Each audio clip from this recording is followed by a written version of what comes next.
You might remember that in the 36G, the 36 stratagems, we learn about awaiting the exhausted enemy at our ease. So we're going to talk now in this section about how to exhaust your enemy. Clausewitz termed it how to affect your opponent's expenditures. Basically, we're just talking about how to materially exhaust your enemy. So we can do that through wastes of his forces.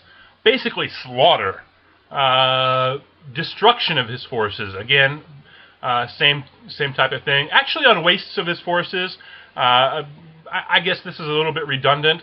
Wastes of his forces really means to cause him to waste his forces, to cause him to use his forces for efforts that don't ultimately lead to his achieving of his objective. The destruction of his forces will exhaust him. The loss of his territory will exhaust him.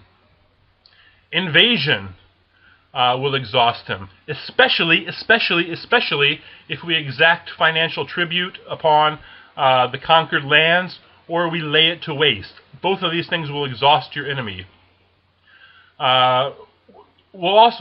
Clausewitz also tells us about wearing down our opponent, how to use time, how to use duration to exhaust our opponent. We can use duration. Again, the General Giap in Vietnam is a very good example of this. Using duration to exhaust your opponent, it'll exhaust their physical resistance and their moral resistance. A protracted war will exhaust an opponent. The minimum objective is pure defense.